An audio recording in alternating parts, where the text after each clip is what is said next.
In 1962, the United States Navy faced a problem that would define its procurement strategy for the next 2 decades.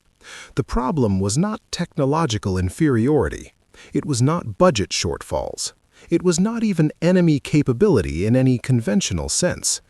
The problem was distance. At the center of American naval power sat the aircraft carrier. By the early 1960s, these vessels had become the primary instruments of power projection for the United States. They represented mobility, reach, and the ability to apply force without relying on foreign bases or Allied permission. But they also represented concentration. A single carrier battle group contained thousands of personnel, dozens of aircraft, and billions of dollars in assets. This concentration created vulnerability. Soviet naval doctrine had evolved in response to American carrier dominance. Unable to match the United States in carrier construction or naval aviation capability, Soviet planners pursued asymmetric solutions. The solution they developed was conceptually simple: massed bomber attacks carrying long-range anti-ship missiles. The Soviets would not engage American carriers in traditional naval combat. They would strike from distance, using land-based bombers carrying weapons that could be launched from beyond the range of carrier-based interceptors. The mathematics of this threat were straightforward and deeply troubling. A Soviet Tupolev Tu-22M bomber operating from bases on the Kola Peninsula could carry 2 or 3 AS-4 Kitchen missiles. Each missile had a range exceeding 250 nautical miles. A regiment of these bombers, 20 to 30 aircraft, could coordinate an attack, saturating a carrier battle group's defenses with dozens of missiles arriving simultaneously. The time from missile launch to impact could be measured in minutes, not hours. This created a fundamental problem of geometry and time. If Soviet bombers could launch their weapons from 250 miles away, then American interceptors needed to engage those bombers at 300 miles or more. If the bombers could coordinate attacks from multiple axes, the interceptors needed the ability to track and engage multiple targets simultaneously. If the attack could develop rapidly, the interceptors needed high speed and the ability to launch at extreme range. The threat was not hypothetical. Soviet naval aviation was expanding rapidly. By the late 1960s, the Soviets operated several hundred long-range bombers optimized for maritime strike missions. American intelligence estimates suggested that in wartime, the Soviets could surge dozens of bombers against a single carrier group. The numbers were stark. If even a small percentage of those bombers successfully launched their missiles, the probability of catastrophic damage to a carrier approached certainty. The Navy's existing interceptor, the F-14 Phantom II, was a capable aircraft. It had been designed in the 1950s as a fleet defense fighter and had proven effective in service. But it had limitations that became increasingly apparent as the Soviet threat evolved. The F-4's radar system could track multiple targets, but engaging them required sequential attacks. Its primary air-to-air missile, the AIM-7 Sparrow, had a maximum range of approximately 30 miles under optimal conditions. Against bombers launching weapons from 250 miles away, this created an obvious problem. By the time an F-4 closed to missile range, the bombers would have already launched. The solution required a different approach entirely. The Navy needed an interceptor that could establish a defensive perimeter far from the carrier battle group. This aircraft would need to detect incoming bombers at extreme range, track multiple targets simultaneously, and engage them with weapons that could reach well beyond the range of anti-ship missiles. It would need to remain on station for extended periods, operating in the open ocean environment where tanker support might not be available. It would need to function in all weather conditions, day and night, because the Soviets would certainly attack under conditions that degraded American defensive capabilities. This set of requirements pointed toward a very specific type of aircraft. It would not be a dogfighter optimized for close-range maneuvering combat. It would not be a light interceptor designed for point defense. It would be a long-range, all-weather, multi-target engagement system. It would carry advanced radar capable of tracking targets at ranges exceeding 100 miles. It would carry long-range missiles capable of engaging bombers before they reached launch points.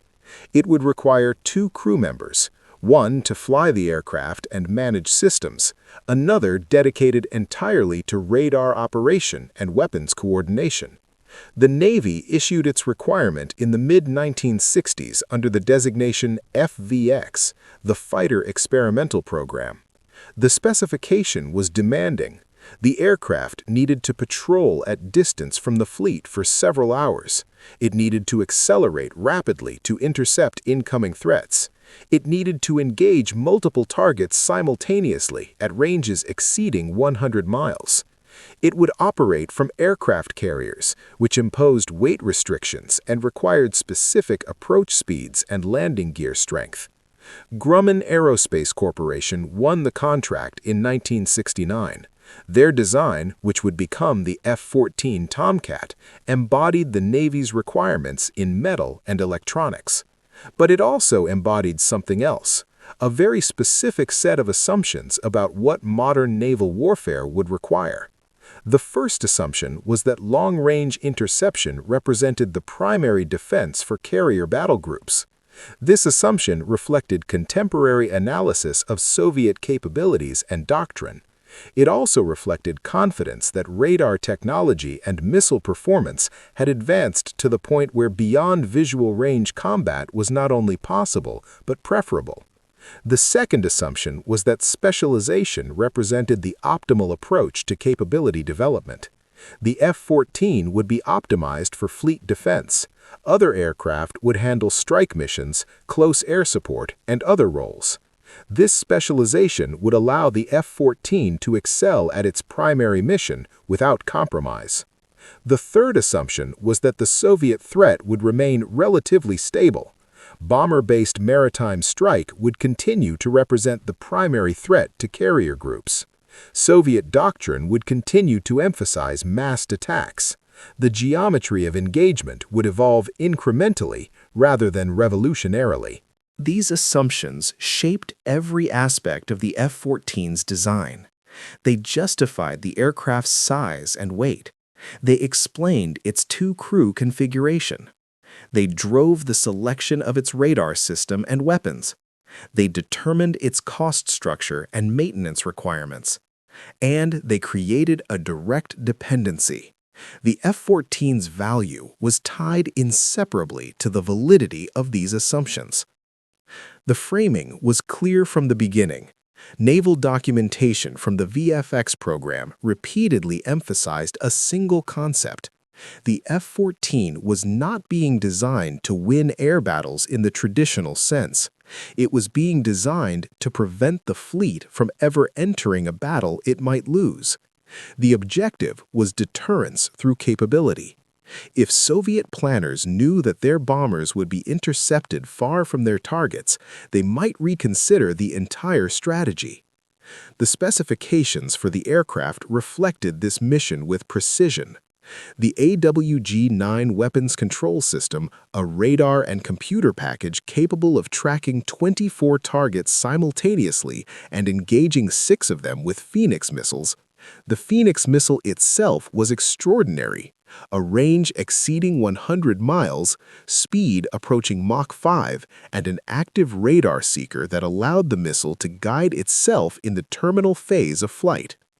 A single F-14 could engage 6 bombers at 100 miles range, launch 6 missiles nearly simultaneously, and maneuver for follow-up attacks while the first salvo was still in flight.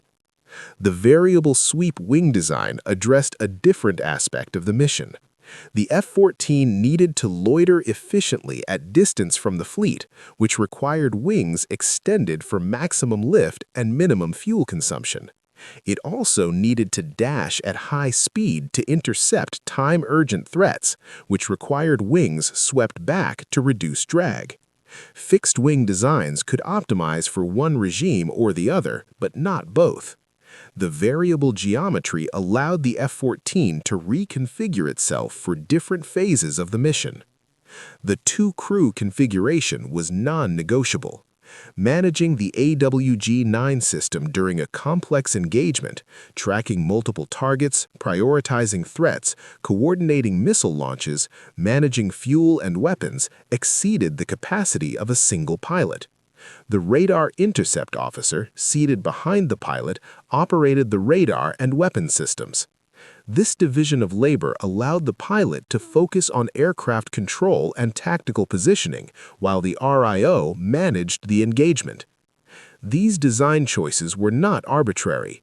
Each responded to a specific requirement derived from the central mission: engage Soviet bombers at maximum range before they could launch anti-ship missiles. The mission defined the aircraft embodied the mission, and the mission reflected a particular understanding of modern naval warfare. That understanding was widely shared in the late 1960s and early 1970s. The Soviet bomber threat appeared real and growing. Carrier vulnerability seemed genuine and increasing. Long-range interception looked like the only viable defensive solution. The logic was compelling, the analysis rigorous, and the conclusion apparently inescapable. The Navy needed the F-14. What no one could predict in 1970 was how quickly the world would change. The assumptions that justified the F-14's design were based on the best available intelligence and analysis. They reflected professional judgment by experienced naval officers and analysts. They were reasonable, defensible, and logical. They were also contingent on circumstances that would not endure. The F-14 was not designed to win air battles. It was designed to prevent the fleet from ever entering one. This distinction is critical to understanding what followed. The aircraft was a strategic instrument, not a tactical weapon. Its value derived not from superior performance in combat, but from its ability to shape the decision-making of potential adversaries. The F-14 Tomcat entered service with the United States Navy in 1974. By that time, development costs had exceeded $7.8 billion in then-year dollars. Unit procurement cost per aircraft was approaching $38 million, making it one of the most expensive fighter aircraft ever built.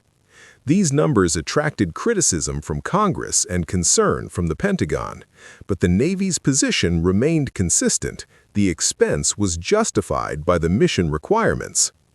Understanding why the F-14 cost what it did requires examining the specific engineering challenges its mission imposed. These were not luxuries or gold plating.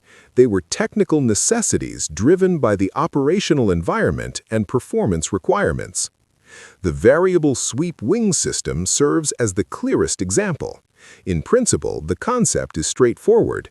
Allow the wing to pivot from a fully extended position for low-speed flight to a fully swept position for high-speed dash. In practice, implementation is extraordinarily complex. The pivot mechanism must support the entire structural load of the wing during flight, including aerodynamic forces during high-G maneuvers. It must allow repositioning during flight without creating dangerous handling characteristics. It must be strong enough to survive carrier landings, which impose loads several times the aircraft's weight, while remaining light enough not to compromise performance. Grumman's solution involved titanium components, complex hydraulic systems, and structural engineering at the edge of available technology. The pivot box alone, the mechanism that attached the wing to the fuselage, weighed several thousand pounds. The hydraulic system required redundancy to prevent catastrophic failure if damaged. Each of these elements added weight. Each required maintenance. Each introduced potential failure modes. All were necessary. The alternative would have been a fixed-wing design, optimized for either efficient cruise or high-speed intercept, but not both. This would have compromised the mission. Extended loiter time away from the carrier was non-negotiable. High-speed dash was equally non-negotiable. The variable sweep wing was expensive because it was the only solution that satisfied both requirements without compromise. The AWG-9 radar and weapons control system presented different challenges. In the early 1970s, solid-state electronics were still emerging. The AWG-9 relied heavily on tube-based components, which generated substantial heat and required precise calibration. The antenna itself was a mechanical marvel, a flat slotted array that could scan across a wide arc, tracking multiple targets while maintaining search patterns to detect new threats. The performance requirements drove the complexity. The system needed to detect bomber-sized targets at ranges exceeding 100 miles. It needed to track 24 targets simultaneously while continuing to search for new threats. It needed to prioritize targets based on range, heading, and threat level. It needed to coordinate the launch of up to 6 Phoenix missiles against 6 different targets, updating each missile with target information until the missile's own seeker could take over. These requirements could not be met with existing technology adapted from other aircraft. The AWG-9 was a bespoke system designed specifically for the F-14. Development costs were high because the technology was being pushed beyond previous limits. Maintenance costs were high because the system contained thousands of components, many of which required regular calibration and adjustment. The Phoenix missile system added another layer of cost and complexity. The AIM-54 Phoenix was unlike any missile previously deployed. Its range exceeded 100 nautical miles. Its guidance system combined inertial navigation, data link updates from the launching aircraft, and an active radar seeker for terminal homing. Its warhead was large enough to ensure destruction of bomber-sized targets. Each Phoenix missile cost approximately $477,000 in 1974 dollars, roughly $2.8 million in 2024 equivalent. A single F-14 could carry 6 Phoenix missiles, representing a weapons load worth more than many complete fighter aircraft. This extraordinary cost reflected the missile's capabilities. No other air-to-air missile could engage targets at comparable range. Carrier-based operations imposed additional requirements that drove cost. An aircraft designed to operate from carriers must withstand forces that land-based aircraft never experience. Carrier landings, controlled crashes in engineering terms, impose loads of 4 to 6 Gs as the aircraft's tailhook engages the arresting wire and brings the aircraft from 150 miles per hour to 0 in less than 300 feet. Every structural component must be designed to survive these repeated impacts. This adds weight, which reduces performance, which requires more powerful engines, which consume more fuel, which requires larger fuel tanks, which add more weight. The F-14's Pratt & Whitney TF-30 engines were adapted from the F-111 program. This was meant to reduce costs by leveraging existing development. In practice, it created problems. The TF-30 was designed for a different aircraft with different performance characteristics. When installed in the F-14, the engines proved prone to compressor stalls, particularly during high angle of attack maneuvering. These stalls could cause complete engine failure. The ultimate solution involved developing a new engine, the General Electric F-110. This engine provided more thrust, better reliability, and improved resistance to compressor stalls. But it also required significant modifications to the F-14 airframe. The F-110 equipped F-14D variant did not enter service until 1991, 17 years after the initial F-14A deployment. Maintenance requirements reflected the aircraft's complexity. Early F-14A models required approximately 40 maintenance hours for every flight hour. This ratio was significantly higher than contemporary aircraft like the F-15 Eagle, which required approximately 20 maintenance hours per flight hour. The difference stemmed from the F-14's variable sweep wing mechanism, its complex hydraulic systems, its tube-based avionics, and its carrier-specific structural requirements. The logistics burden extended beyond direct maintenance. The F-14 required extensive support equipment, specialized tools for wing mechanism maintenance, test equipment for the AWG-9 system, handling equipment for Phoenix missiles, and engine maintenance facilities. Carrier air wings needed to dedicate substantial space and personnel to F-14 support. By the mid-1980s, life cycle cost projections for the F-14 program exceeded $50 billion. This figure included procurement, modifications, maintenance, fuel, spare parts, training, and all other costs over the aircraft's projected service life. Congressional budget analysts noted that the F-14 consumed a disproportionate share of naval aviation funding relative to the number of aircraft in service. These numbers prompted persistent questions. Was the F-14 worth its cost? Could the mission be accomplished with less expensive alternatives?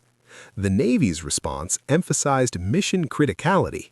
Fleet defense was not optional. Carrier vulnerability was not theoretical. The Soviet bomber threat remained real. No other aircraft in the inventory could perform the long-range interception mission. This argument was defensible as long as the central premise remained valid, that Soviet bombers represented an existential threat to American carriers and that long-range interception was the only viable defense. The F-14's capabilities directly addressed that threat. Its radar could detect bombers at ranges exceeding 120 miles. Its Phoenix missiles could engage them at ranges exceeding 100 miles. Its endurance allowed it to maintain defensive patrols far from the fleet. The question was not whether the F-14 could perform its mission. Extensive testing and exercises demonstrated that it could. The question was whether the mission would remain relevant. If Soviet doctrine shifted away from bomber-based maritime strike, the F-14's specialized capabilities would become less valuable. If the Soviet Union weakened economically and could no longer sustain large bomber fleets, the threat would diminish. None of these possibilities seemed likely in 1985. Soviet naval aviation continued to expand. New bomber variants with improved capabilities entered service. Anti-ship missile ranges continued to increase. The threat appeared stable and, if anything, growing. The F-14's cost was justified by mission necessity. The expense was not excess, it was the price of certainty. But certainty in military planning is always provisional. It rests on assumptions about adversary capabilities, intentions, and doctrine. It depends on technological trajectories following predicted paths. It requires that the strategic environment remain relatively stable. In 1985, these conditions appeared to hold. Within 5 years, every one of these assumptions would prove incorrect. In March 1985, Mikhail Gorbachev became General Secretary of the Communist Party of the Soviet Union. His ascension to power appeared at the time to be a routine transition within the Soviet leadership structure. American intelligence analysts noted the change, but expected continuity in Soviet defense policy. The Soviet military remained formidable. Its bomber fleets continued to train for maritime strike missions. The F-14 fleet, meanwhile, had reached operational maturity. By 1985, the Navy operated approximately 550 Tomcats distributed across carrier air wings. Pilots and radar intercept officers had accumulated thousands of flight hours. Maintenance procedures had been refined through experience. The aircraft's capabilities were well understood. Exercises regularly demonstrated the F-14's ability to detect and engage multiple bomber-sized targets at extreme range. But beneath the surface of apparent stability, economic and political forces were reshaping the Soviet Union in ways that would prove far more significant than any technological development. The Soviet economy had been stagnating since the late 1970s. Military spending consumed an estimated 15 to 20% of gross domestic product, a burden that was becoming unsustainable. The war in Afghanistan was draining resources and producing no clear path to victory. Gorbachev's reforms, glasnost and perestroika, were intended to revitalize the Soviet system. They had the opposite effect. As political controls loosened, long-suppressed tensions emerged. Economic restructuring disrupted established arrangements without creating functional market mechanisms. By 1989, the Soviet Union's Eastern European satellite states were breaking away. The Berlin Wall fell in November 1989. The Cold War's dividing line in Europe simply dissolved. For American naval planners, these developments created profound uncertainty. The Soviet Union still existed. Its military forces remained intact. Its bomber fleets continued to operate. But the political context was changing in ways that undermined fundamental assumptions about threat and conflict. The specific threat that had driven the F-14's design, massed Soviet bomber attacks on American carrier battle groups, had always been a wartime scenario. It assumed a conflict between NATO and the Warsaw Pact, most likely triggered by events in Central Europe. In such a conflict, Soviet naval aviation would attempt to neutralize American carriers to prevent reinforcement of European allies. This was a coherent strategic logic that justified extraordinary defensive measures. But as the Cold War's intensity diminished, this scenario became increasingly remote. In 1990, the Soviet Union did not collapse immediately, but its trajectory was clear. Economic crisis was deepening, political authority was fragmenting. The assumption that Soviet forces would conduct sustained, complex operations against American naval forces became harder to sustain. The formal end came in December 1991. The Soviet Union ceased to exist. 15 independent republics emerged. Russia inherited most Soviet military assets, including the bomber fleets that had driven American carrier defense planning for 3 decades. But Russia in 1991 was not the Soviet Union. Its economy was in crisis. Its military was demoralized and underfunded. The prospect of Russian bombers conducting coordinated strikes against American carriers went from unlikely to essentially impossible. For the F-14 program, this represented a fundamental discontinuity. The aircraft had been designed to counter a specific threat from a specific adversary using specific tactics. That threat had not been defeated in combat. It had not been rendered obsolete by superior technology. It had simply vanished as a consequence of political and economic collapse. This created an unusual situation in military procurement and force planning. The F-14's obsolescence was different from normal patterns. Its capabilities remained unmatched. No potential adversary had developed the ability to defeat its radar and missile systems. No new aircraft offered clearly superior performance in the long-range interception role. The F-14 was not outmatched or overtaken. It was simply no longer needed for its original purpose. The Navy's response was to emphasize the aircraft's flexibility. F-14s could perform missions beyond fleet defense. They could escort strike packages. They could conduct combat air patrol over land. They could be adapted to carry precision-guided munitions for ground attack. This multi-mission argument had merit, but it conflicted with the specialization logic that had justified the aircraft's design and cost. The F-14 had been expensive because it was optimized for a specific, critical mission. Its variable sweep wings, its AWG-9 radar, its Phoenix missile system, all of these features were justified by the fleet defense requirement. When that requirement diminished, the features became harder to defend. Other aircraft in the inventory could perform multi-role missions more efficiently. The FA-18 Hornet, which had entered service in the early 1980s, was designed from the beginning as a multi-role platform. It could conduct air-to-air missions, strike missions, and reconnaissance missions with minimal reconfiguration. Its maintenance requirements were significantly lower than the F-14's. Its operating costs were substantially less. The comparison was unfavorable to the F-14 in every dimension except the specific capability the aircraft had been designed to provide: long-range interception of bomber-sized targets. In 1985, that capability justified everything else. In 1992, it no longer did. The pattern of deployments reflected this shift. In the 1980s, F-14s spent most of their time on defensive counter-air missions, maintaining patrols, conducting intercepts of Soviet maritime reconnaissance aircraft, training for the bomber interception mission. In the 1990s, these activities declined sharply. Russian long-range aviation conducted far fewer missions near American carrier groups.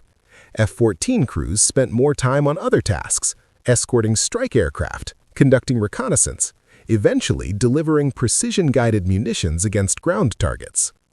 By the mid-1990s, the answer was increasingly clear. The F-14 was not the right multi-role aircraft for the Navy's needs. The Navy's carrier air wings were transitioning toward a more uniform force structure centered on the F-18 Hornet.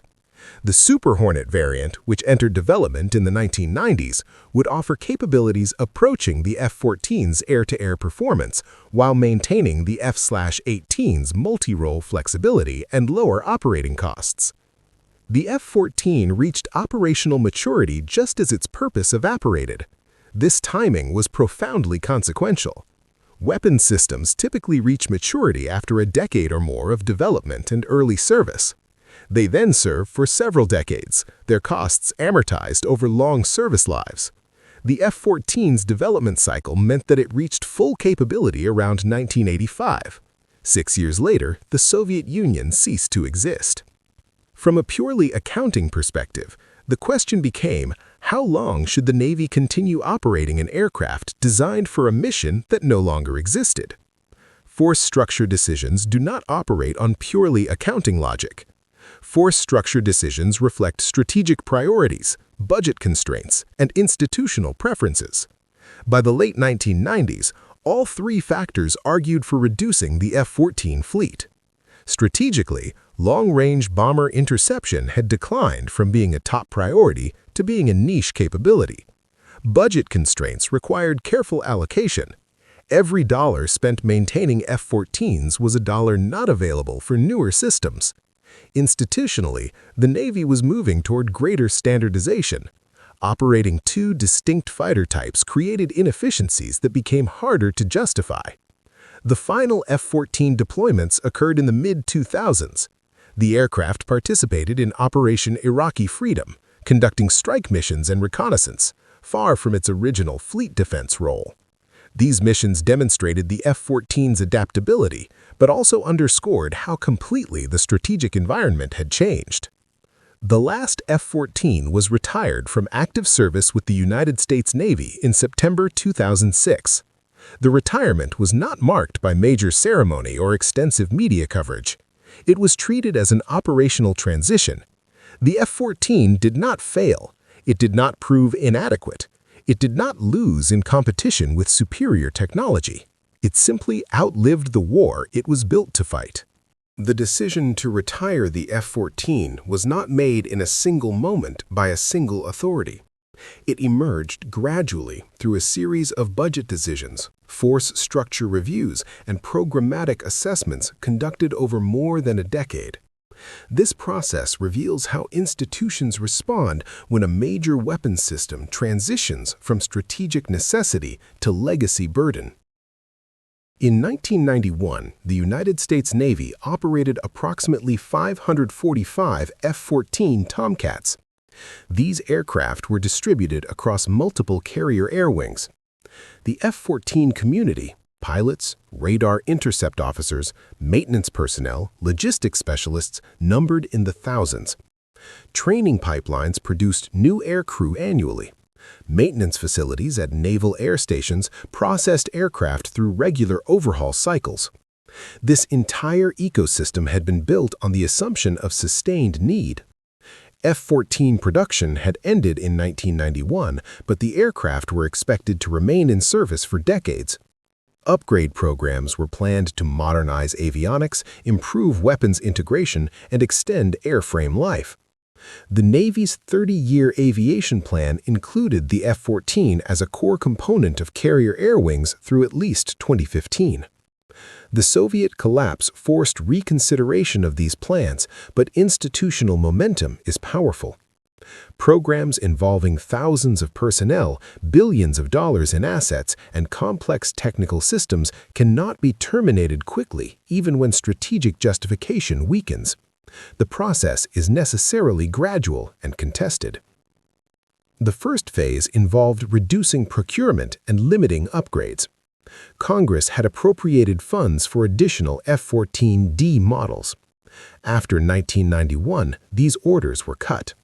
The planned buy of approximately 130 F-14Ds was reduced to 37 aircraft. Upgrade programs that would have modernized older F-14A and F-14B models were scaled back or canceled. This decision reflected changed budget priorities. With the Cold War ended and defense budgets declining, every program faced increased scrutiny. The F-14, as one of the most expensive aircraft to operate, became a natural target for reduction. But the decision was complicated by the fact that no immediate replacement existed. The FA-18C and D models, while capable, could not match the F-14's range or sensor performance. The result was a managed decline. The Navy would operate F-14s, but would gradually reduce the fleet through attrition and selective retirement of older aircraft. F-14A models with the problematic TF-30 engines would be retired first. F-14B and F-14D models would remain in service longer. Congressional oversight complicated the process. Members of Congress with F-14-related constituents had political incentives to preserve the program. Defense appropriations bills in the mid-1990s included language directing the Navy to maintain minimum F-14 force levels. These provisions reflected constituent pressure rather than strategic assessment. Maintenance costs accelerated the retirement timeline. As F-14s aged, their maintenance requirements increased. Airframes accumulated stress from thousands of carrier landings. Engines required more frequent overhaul. By the late 1990s, some F-14As were requiring 50 to 60 maintenance hours per flight hour. This ratio made them nearly prohibitive to operate. The Navy conducted a formal analysis of alternatives in 1998 to assess force structure options for carrier air wings. The study examined multiple scenarios: maintaining mixed F-14 and FA-18 fleets, transitioning entirely to FA-18s, accelerating development of next-generation aircraft. The conclusion favored transition to an all-Super Hornet force for carrier-based fighters. The FA-18E and FA-18F Super Hornets offered approximately 80% of the F-14's air-to-air capability while providing superior strike performance and lower operating costs. The 20% capability gap in long-range interception was deemed acceptable given the reduced threat environment. This recommendation became official policy in 1999. The Navy announced that F-14s would be retired as Super Hornets became available to replace them. The process would extend over several years to ensure smooth transition and maintain carrier air wing capability throughout. The retirement process accelerated in the early 2000s. Squadron transitions from F-14s to Super Hornets occurred at regular intervals. Each transition involved months of training as pilots and maintainers learned new aircraft systems. The F-14 community contracted squadron by squadron. By 2004, fewer than 200 F-14s remained in active service. The formal retirement ceremony took place in September 2006 at Naval Air Station Oceana in Virginia. The ceremony acknowledged the aircraft's service but was deliberately understated. There was no claim of great victories. There was no emphasis on records or achievements. The tone was professional and factual. The F-14 had served its purpose and was being retired as part of normal force structure evolution. This restraint was appropriate. The F-14's retirement was not a failure or defeat, it was the predictable consequence of changed strategic circumstances meeting institutional constraints. When the mission that justified an expensive, specialized system disappears, and when less expensive alternatives can handle remaining requirements, retirement becomes rational policy. The process revealed several characteristics of institutional decision-making. First, decisions are incremental rather than abrupt. The F-14 was not canceled outright in 1991. Instead, the program was gradually wound down over 15 years through smaller decisions. This incrementalism allowed adjustment to changing conditions while maintaining capability. Second, sunk costs are recognized but not determinative. The billions invested in F-14 development could not be recovered, but this did not compel continued operation indefinitely. Once maintaining the system became more expensive than alternatives, past investments became irrelevant to future decisions. Third, capability arguments must compete with cost realities. The F-14's superior long-range interception capability was real, but maintaining that capability required accepting higher costs. In a low-threat environment with tight budgets, this trade-off became increasingly unfavorable. Fourth, political considerations complicate but do not ultimately prevent rational force structure decisions. Congressional pressure delayed F-14 retirements, but once the strategic logic for retirement became overwhelming, the decision proceeded. The F-14's silent departure represented not just the retirement of an aircraft, but the end of a particular approach to naval aviation. The approach emphasized specialized high-performance systems optimized for specific threats. It accepted high costs in exchange for unambiguous capability advantages. This approach had been dominant during the Cold War, when threats were well-defined and relatively stable. But this logic depended on threat stability. When the strategic environment shifted dramatically, specialized systems became difficult to justify. The alternative approach emphasized flexibility and adaptability. Systems should be capable across multiple mission sets. Costs should be managed aggressively. The Super Hornet embodied this philosophy. A capable but not exceptional aircraft, affordable to procure and operate, flexible enough to handle diverse missions. Systems do not fail loudly when they become irrelevant. They fade. Funding decreases incrementally, retirements are announced with minimal fanfare. The F-14's departure followed this pattern exactly.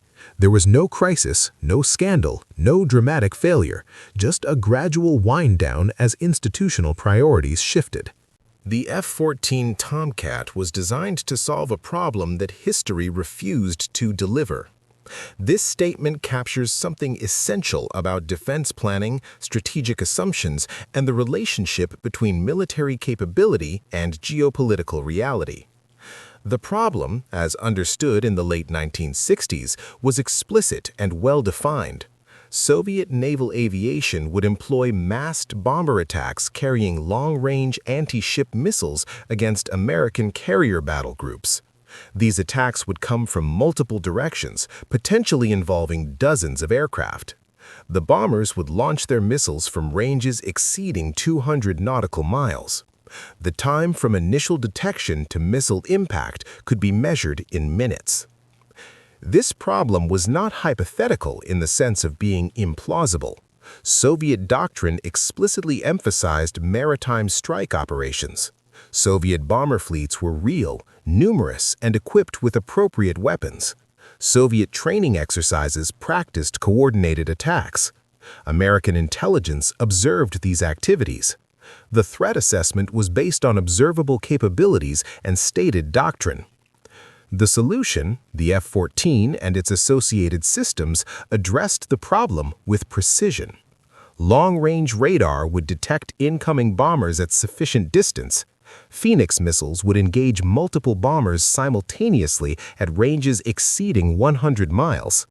Variable sweep wings would allow extended patrol time followed by high-speed intercept dashes. Every element of the design responded to a specific aspect of the problem. The logic connecting problem to solution was sound. If bombers could be intercepted at 150 miles, they could not launch missiles and threaten the carrier. If 6 bombers could be engaged simultaneously, a coordinated attack would require overwhelming numbers to succeed. The F-14 made the problem solvable. This represented classical systems engineering applied to military requirements. Identify the threat, specify the performance parameters needed to counter it, design a system needing those parameters. The process was rigorous, professional, and ultimately successful in technical terms. The F-14 could do what it was designed to do. But the process contained an unstated assumption that proved critical. The problem would persist long enough to justify the solution. Defense systems require years to develop, decades to operate, and enormous resources to sustain. These investments only make sense if the problem being addressed remains relevant throughout the system's life cycle. The F-14 entered service in 1974. It reached full operational capability by the early 1980s. During this period, the problem it was designed to address remained valid. Soviet bomber forces continued to expand. Maritime strike doctrine remained central to Soviet naval aviation. The threat was active and justified the F-14's presence. But the window of peak relevance was brief. By 1985, the F-14 had been in service for approximately 11 years. 6 years later, the Soviet Union ceased to exist. The bomber fleets remained physically present, but the context that made them threatening disappeared. Russia inherited the aircraft, but not the capability or intention to employ them as Soviet doctrine had envisioned. For a system expected to serve for 30 or 40 years, a 17-year window of primary relevance represents a dramatic shortfall. The investments made in development, procurement, training, and infrastructure were predicated on decades of continuous need. When that need contracted to less than 2 decades, the return on investment collapsed. Those assumptions seemed reasonable when made. In 1968, the Cold War appeared stable and likely to persist indefinitely. The Soviet Union seemed economically viable and militarily competitive. No analyst predicted Soviet collapse within 25 years. The best available information suggested that the threat environment would evolve incrementally. Building a specialized system to address that threat seemed prudent. This reveals a fundamental challenge in defense planning. The future is genuinely uncertain. Strategic environments can change in ways that invalidate core assumptions. Adversaries can collapse, transform, or shift priorities in unpredictable ways. Technologies can develop along trajectories that make existing systems obsolete. Defense planners are aware of this uncertainty, but they must make decisions despite it. These decisions require assumptions about future threats, available resources, and strategic priorities. The assumptions are educated guesses informed by intelligence and analysis, but they remain guesses, and sometimes those guesses prove dramatically wrong. The F-14 case illustrates what happens when strategic assumptions collapse catastrophically. The aircraft was not defeated by a superior enemy system. No adversary developed countermeasures that negated its capabilities. The threat simply vanished as a consequence of political and economic forces entirely external to military competition. This is conceptually different from normal weapons obsolescence. Most military systems are eventually superseded by superior alternatives. The F-4 Phantom was eventually outclassed by newer fighters with better avionics and performance. This is expected evolution driven by technological progress. The F-14's obsolescence was abnormal. It was not replaced by something better at its specific mission. No aircraft since has matched the F-14's combination of sensor range, weapons reach, and endurance optimized for long-range interception. The capability was not superseded, it was simply no longer required. Why did the mission disappear? The immediate answer is the Soviet Union collapsed. But this does not explain why no comparable threat emerged from other sources. The reason relates to changes in warfare more fundamental than the Soviet collapse. Modern anti-ship systems increasingly rely on submarines launching cruise missiles, land-based launchers employing anti-ship ballistic missiles, or integrated networks of sensors and shooters. The scenario of bombers flying direct routes to launch points has become less plausible. This evolution was not predictable in 1968. The assumption that bomber-based attacks would remain the primary threat to carriers was reasonable given available information, but it proved incorrect as technology and doctrine evolved in unexpected directions. The F-14 was thus optimized for a form of warfare that became less common even as the aircraft matured. This is different from being defeated or superseded. It is more like preparing for a specific type of battle that adversaries chose not to fight.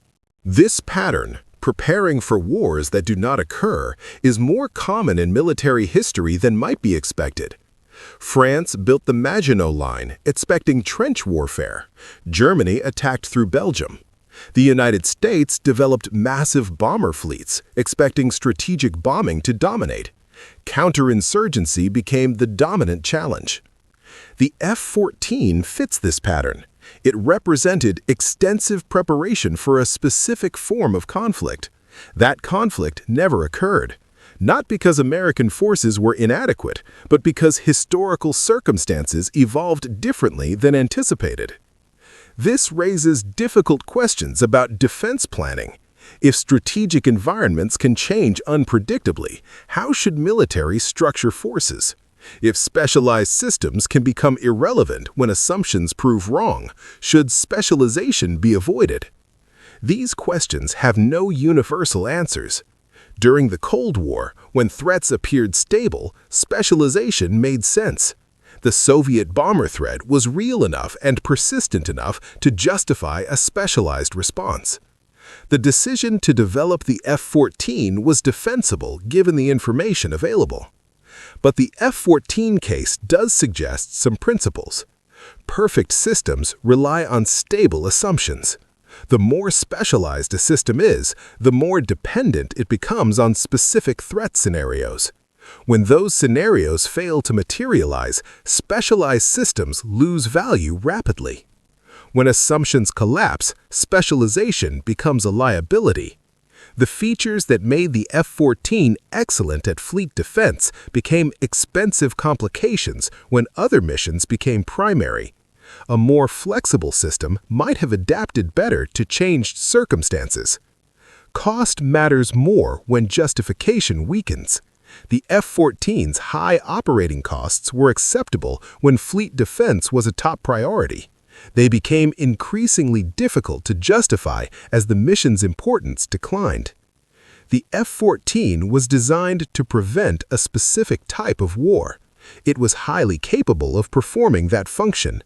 The war never occurred, not because the F-14 successfully deterred it, but because the political and economic foundations supporting the potential adversary collapsed.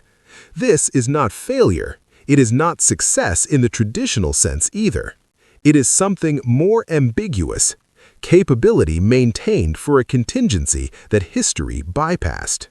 The F-14 was not defeated, outmatched, or replaced by something demonstrably superior at its specific mission.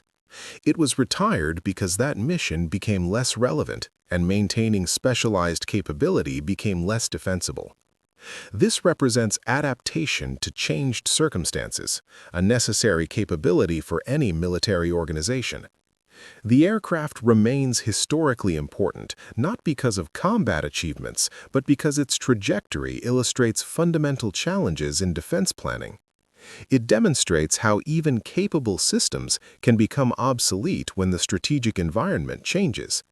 It shows how specialization creates vulnerability when conditions change. It reveals how institutional momentum complicates necessary adaptation.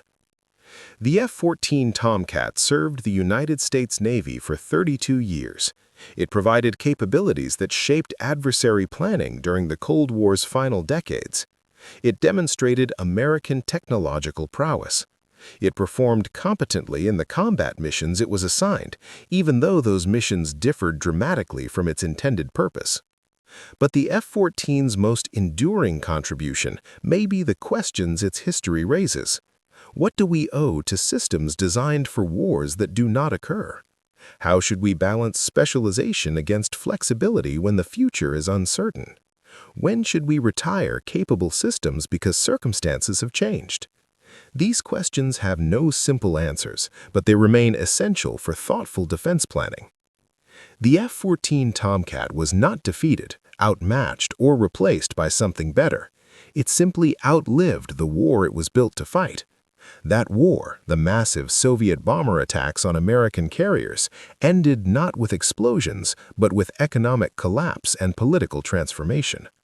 The F-14 remained ready, capable, and waiting, but history moved on, leaving the aircraft behind not through inadequacy, but through irrelevance.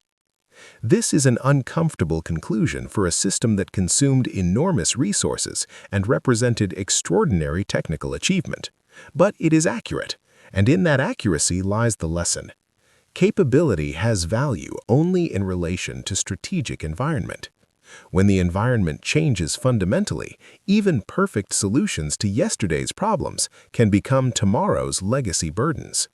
The F-14 story is the story of that transformation, from strategic necessity to specialized capability to honored retiree. It is the story of a fighter jet designed for a war that ended before it began. The F-14 Tomcat's retirement in 2006 closed a chapter in American naval aviation, but it did not end the questions the aircraft's history raises. What lessons emerged from an aircraft that performed its designed mission well, but rarely in actual combat? What does the F-14's trajectory reveal about defense planning and the relationship between capability and strategic environment? The first lesson concerns the limits of specialization. The F-14 demonstrated that highly specialized systems can be extraordinarily capable within their design parameters.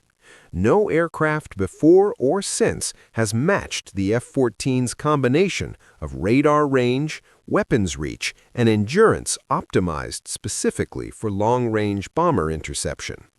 This proved valuable during the Cold War when the mission was relevant. But specialization creates vulnerability to changed circumstances. When the bomber interception mission declined in importance, the F-14's specialized features became complications rather than advantages. The variable sweep wing mechanism that allowed efficient patrol and high-speed intercept also created maintenance burdens.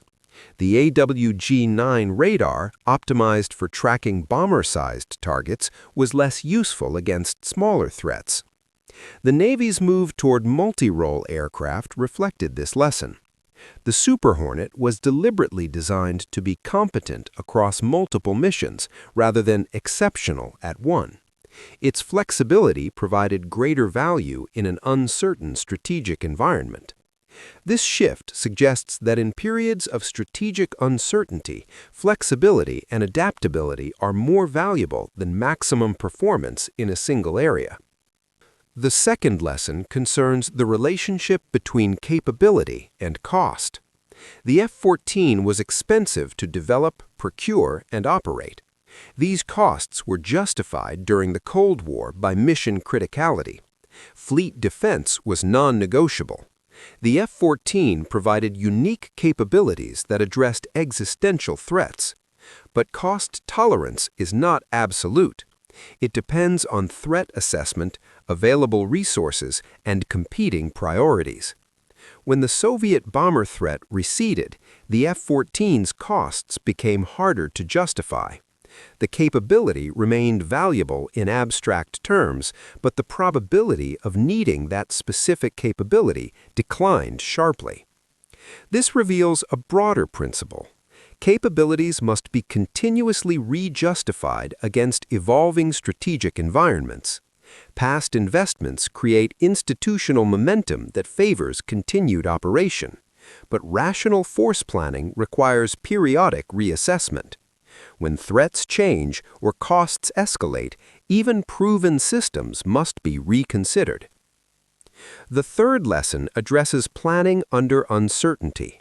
The F-14 was developed based on assumptions that appeared reasonable in the late 1960s, but proved incorrect within 2 decades. Soviet military power seemed durable. Bomber-based maritime strike appeared to be a stable threat. Long-range interception seemed like the most effective defensive response. This does not mean the assumptions were foolish or the analysis incompetent. The problem was inherent uncertainty about the future. Strategic environments can change in ways that are difficult or impossible to predict. Defense planners cannot avoid making assumptions, but they can acknowledge uncertainty more explicitly and design approaches that are more robust to assumption failure. This might mean favoring adaptable systems over specialized ones, maintaining diverse portfolios of capabilities, shortening development timelines, or building in explicit review points where programs can be reassessed. The F-14 program contained few of these safeguards. The fourth lesson concerns institutional learning. The Navy's official narrative about the F-14 emphasizes successful service and orderly transition rather than problematic assumptions or strategic miscalculation. This framing is institutionally rational but limits learning. If defense organizations cannot candidly assess cases where assumptions proved wrong, they cannot effectively incorporate those lessons. The F-14 experience suggests that even rigorous analysis can be undermined by unpredictable strategic changes. This is an important lesson that should inform planning approaches. But learning requires acknowledging that the F-14 was designed for a scenario that failed to materialize. The fifth lesson addresses deterrence value that cannot be measured. Throughout its service life, the F-14 provided a capability that shaped adversary planning. Soviet planners had to account for F-14 presence. This deterrent effect was real even though it cannot be quantified. But non-occurrence can have multiple explanations. The F-14 contributed to deterrence, but its specific contribution cannot be isolated from other factors. The sixth lesson concerns doctrinal evolution. The F-14 era coincided with a particular understanding of carrier warfare. Carriers operated in contested waters where they could be threatened by land-based bombers. Defense required specialized interceptors with long-range sensors and weapons. The post-F-14 era has seen evolution in this doctrine. Carriers face threats that are more complex and multidimensional. Defense has become a systems of systems problem rather than a problem solvable by a single specialized platform. Contemporary naval aviation represents integration, multiple platforms with overlapping capabilities creating resilient defenses. The F-14 represented peak specialization, one aircraft optimized for one critical mission. Contemporary approaches favor integration and adaptability. This shift reflects lessons learned from broader changes in warfare. The F-14's legacy extends beyond its technical characteristics or operational record. It includes lessons about specialization versus flexibility, cost versus capability, planning under uncertainty, institutional learning, deterrence measurement, and doctrinal evolution. These lessons remain relevant because the underlying challenges persist.